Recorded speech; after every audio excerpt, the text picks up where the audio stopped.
The Formula Drift Championship takes a northern swing from Road Atlanta, directly to the steeping bank of Wall Speedway in New Jersey. This series has seen 3 rounds with 3 different winners, making this one of the closest title fights in recent history. Now as round 4 is upon us, we go inside the series to find out who will come out on top in the Garden State and take the lead in the championship. Let's find out as we go behind the scenes only on Formula Drift Insider.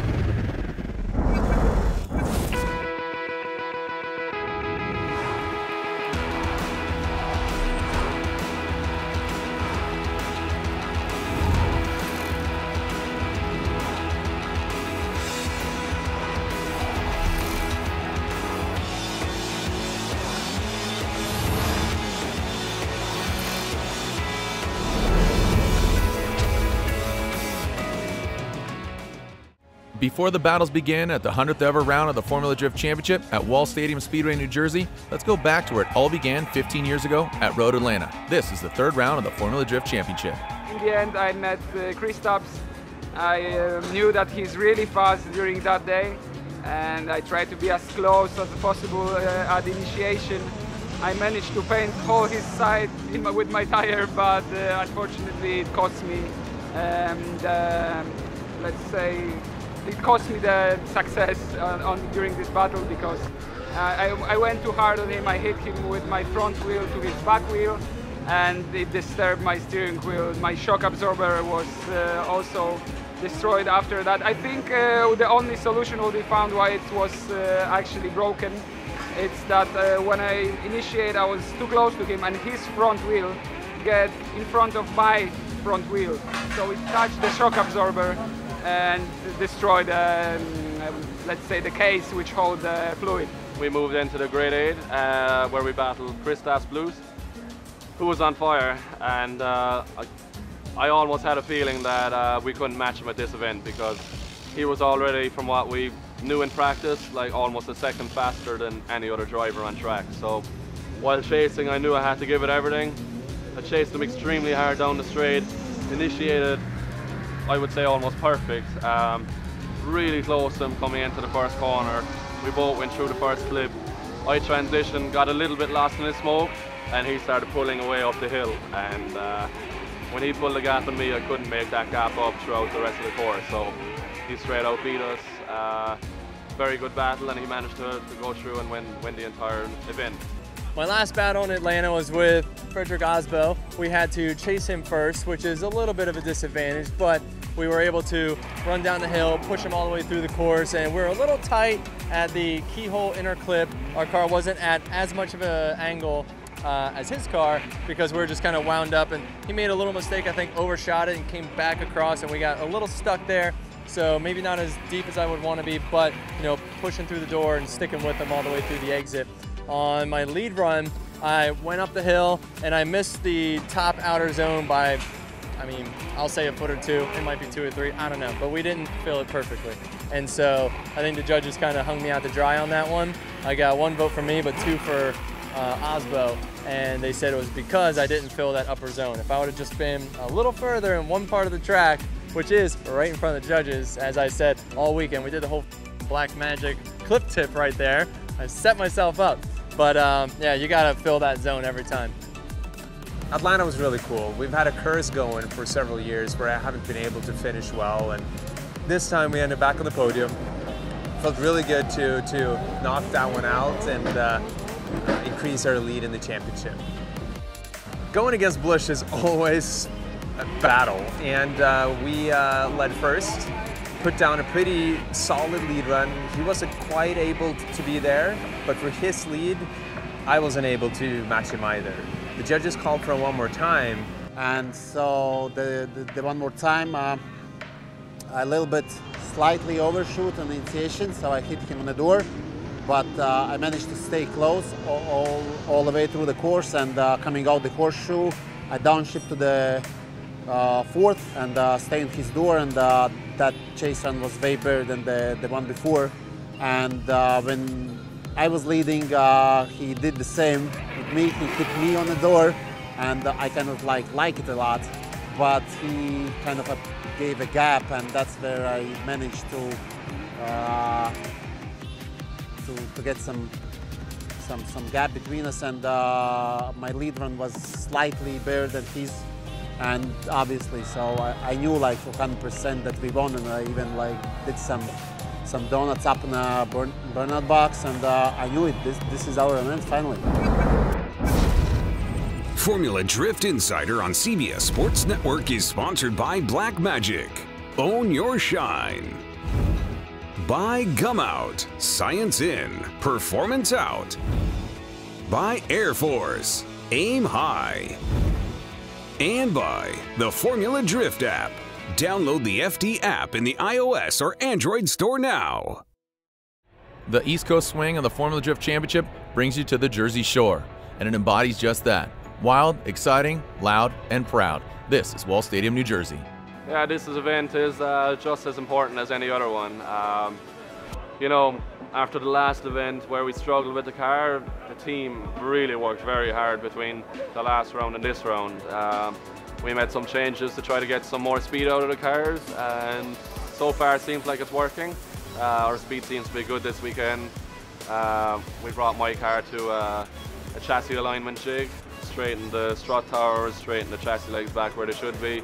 So the car is feeling just as it should, and honestly it's up to me. So I'm feeling good, I'm feeling really good. I'm very eager to try my best, and hopefully we can get back on top of that podium. I would say that the whole track is interesting. I think I like it even, but it's not my favorite, that's for sure, but it's definitely not the worst in my opinion from the rest event in the calendar. So we'll see if after the event I will like the track more or less.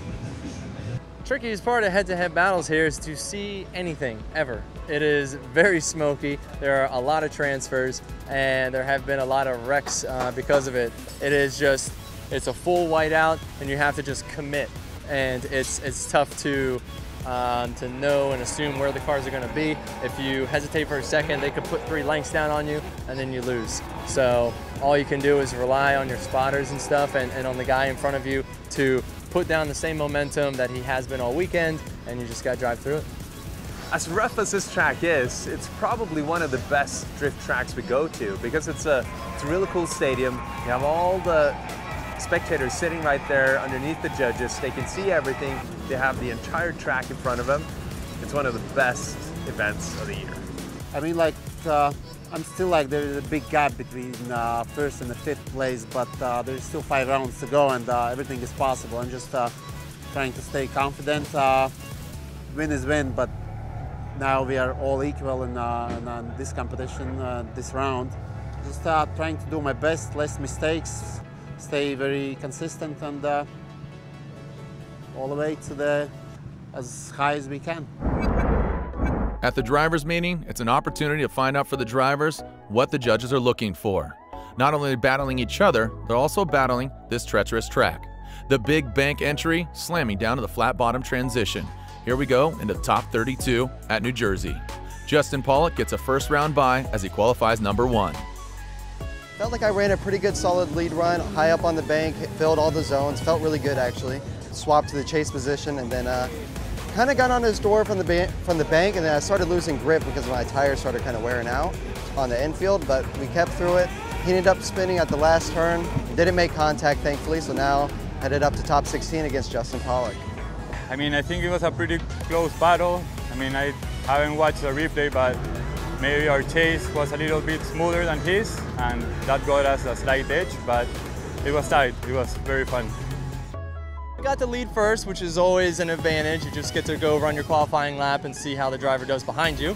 And you know, he was a little shaky. You know, he was losing angle in a couple spots, and I think he took a clip out. His front bumper was off. But on the chase, you know, we wanted to be close, but not too close. You know, we had a little bit of an advantage, and I didn't want to get stuck in a pocket and have our car straighten out in a similar fashion.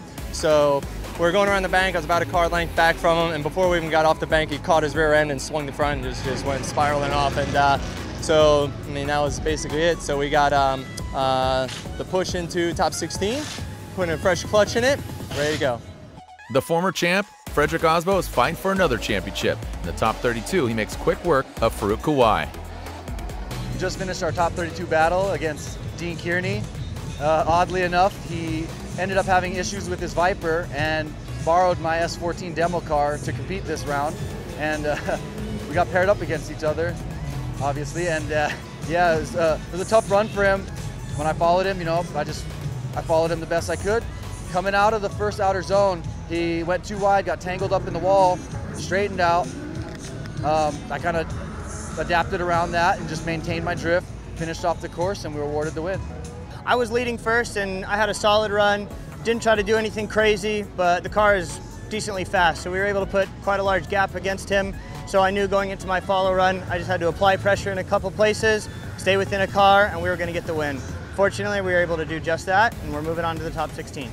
We had a good battle against Matt Kaufman in top 32. He ended up spinning behind me in my lead lap, which ended up essentially giving me the win, and then I kind of played it a little bit safe on a chase lap and just kind of chilled out there and brought it home to the finish. Having qualified second, Odie Bakshis gets the fast pass from the 32 into the top 16. Next up, Pacific Northwest driver Matt Van Kirk and FD rookie takes out Jonathan Castro, and next stop is top 16. We're at the halfway point of the season. This is our 100th round of Formula Drift and something I'm just very proud to be a part of. Just went through top 32, took out Kevin Lawrence. Looking forward to my top 16 battle and feeling like it's going to be a long night. Really wanting to get on the top of that box for my guys tonight. I just had a great battle in top 32 with Dirk Stratton. I was leading first, and I did really good lead run. I think he was right on me, but I know he made a few mistakes here and there. And when I switch, he's really fast when he's reading. I was having a hard time to catch up, but I didn't make any mistake. And then towards the end, I closed the gap. So I was able to move on to top 16. Yeah, so we just had our top 32 battle against Taguchi in his GTR Skyline. He was actually quite fast and faster than what we expected. But I led first, pushed as hard as possible, ran a very nice qualifying line. I think he made some mistake behind me. I'm not sure, did he get lost in the smoke or what happened? I was just focusing on what I needed to do. And while chasing, I chased him hard. And just coming up to the last corner, he spun out and I overtook him on the outside, and that was pretty much it. The other Wordhouse Drift team member, Peter Visik from Poland, advances on as Ryan Littoral suffers a mechanical failure. Next battle, it's all BMW. Michael Essa, former champ, versus Latvian driver Christos Blush. On one more time battle, Mike, after somewhere near the touch and go, just made a mistake. He went a very shallow line, I think two wheels of the course, and I think that gave us a win. So moving top 16. The exotic car of Formula Drift rookie Federico Sciarrifo is taken out by the veteran Ken Gucci. When we return, more Formula Drift Black Magic Insider here in New Jersey. Formula Drift Insider on CBS Sports Network is sponsored by Nexen Tire. Driving tomorrow. By NOS. With Complex 6 for high performance energy and enhanced mental focus. And by Falcon Tires. 100 rounds, 16 drivers. Only one could stand the highest of them all here at round 4. First driver, Justin Pollock, moves one step closer. First run, first, second, third, break the shifter off. Fortunately, we're in third the entire run. I tried to just put that behind me, put the car on the wall, got to all the clips just like I did in qualifying. On my chase run, like I said, I was trying to figure out how I'm going to shift this thing, but I got it into gear. I was a little off from Alec on the start, but the car's pretty quick. We were able to cut down the gap and just stayed with him. Alec ran a nice, smooth, clean run. Unfortunately, I don't think it was enough, and the judges gave us the win. Alex is super fast, and we had to chase him first. He beat us in qualifying by one position, and so we just had to have all the car we could in there to keep up with him. But he kind of took himself out. He ran into the bank and tore the tire off and came down spinning off the bank, and so he had to go back, make repairs. Big deficit for him. Going back out, lead run, we just had to put it in all the right places. We're able to do that. I know they turned that car all the way up because he was on us pretty much all the way until the last clip when we pulled him through the exit. But yeah, he was running for all or nothing at that point, and it was a great chase run. Top 16 against Osbo, our first run. He leads. I know that I got to give him everything, so I'm trying to get as close as I can on him on the bank. and he ends up tapping the wall, straightening him out a little bit, causing a contact with my vehicle. I ended up wrecking pretty hard because I got into where I tangled up and went head on at the wall, and a lot of our parts were damaged.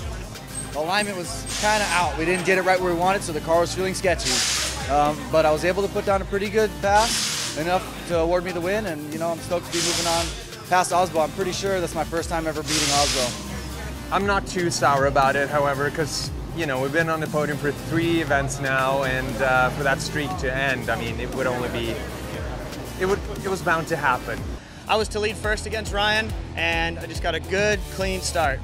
No funny business, no nothing. I threw it up against the wall, which is zone 1, and had a clean bank run. I knew coming across the inner clip, I had to really gain some speed there and throw it into outer zone 2. Obviously, he was there, but I think the difference between the 2 runs, because when I followed, I was right on his door on the bank, and that really what got it for us. Went up against Van Kirk, and I just did what I had to do, just lay down a solid lead run. I guess he fumbled a little bit following me. When we switched, I chased him. I didn't apply a massive amount of pressure. I kind of played it a little safe, and I'm really glad I did. He fumbled pretty bad in the second zone, and if I was chasing him really hard, I probably would have hit him. So from there on, I got the win, and I'm excited to be moving on top 8. So I just went up against JR at top 16. We've been so long. This is 15th year, 100th event. It was a really good battle. I could just trust him, just do whatever the way I can to stick with his car. And then actually, when I followed him, I bumped him. But he's been super honest. He didn't really do anything. He just kept going. And when we switched, he followed me really close too. So I thought it could be one more time, but I think my lead was a little bit more cleaner, so I moved on. I led first. He chased me super hard, touched me coming off the end of the bank. I was holding on for dear life coming off the end of the bank, transitioned back. I just tried to focus on my lead run. I knew he was there with me the whole way through, but it was really enjoyable. So I knew I had to give it everything in the chase position. I threw it in as hard as I could onto the bank. Almost made a mistake, but managed to pull it off. Well, I knew he had the pace going into this round in the top 16, but I just tried to stay calm and collected in the battle. But once he hit me in his lead, that's when I completely lost it, and it was just a matter of being clean and consistent from there on out. So I guess it was just him making the mistake, which gave us the win. So I just got to make sure that I keep my pace up for the next couple of battles. We'll see what other drivers can keep the pace when we return to more Formula Drift Insider. Formula Drift Insider on CBS Sports Network is sponsored by Black Magic. Own your shine. By Gum Out, Science In, Performance Out. And by Nitto Tire, fueled by enthusiasts. Some of the best fans in the drifting biz await to find out who will get the win between the Falcon Tires Roush Performance Ford Mustang and 3-time champion in the NOS Energy Drink 370Z of Chris the Force Forsberg. It was a hard-fought battle that went one more time. So we do the one more time, we come back around, and all of a sudden we started losing sync with our crank trigger sensor. And so with that, we got the one pass out, but we definitely lost sync halfway through the run and the car was losing power. We come back around for the second run and the car actually stalled leaving the line, and we call our 5 minutes to come in and pull it, but technically since we left the line and the car stalled, it's a break. So that's it for us. The bank in the transition where things got a little weird. He pulled the handbrake there. He usually does that, but the judges saw that as a slowdown, and I kind of popped through the smoke, was on 4-wheel brakes, lock it up, and ran into him, but we got the win. But there's a price to pay for that, because now we're thrashing on the car. Hopefully it's nothing major and just a tie rod, and we'll be back out there for the top 4. Apparently I shut down a little early coming through the finish line. Didn't shut down, but I was starting to lose angle. I honestly just wasn't thinking clearly. It was a weird mistake. I was just trying to not burn up my tires, conserve the tires for the next run. So after that little mistake, I had to put it on his door, and I did that. And it was going really well. At the last turn, Dye ended up spinning out, and I ended up hitting him. Had nowhere to go. So I advanced, I'll take the hit and advance on. I was leading first. I managed to pull away from him in the start line. I think he left the start line maybe a split second too late. So I had a big gap in the first corner.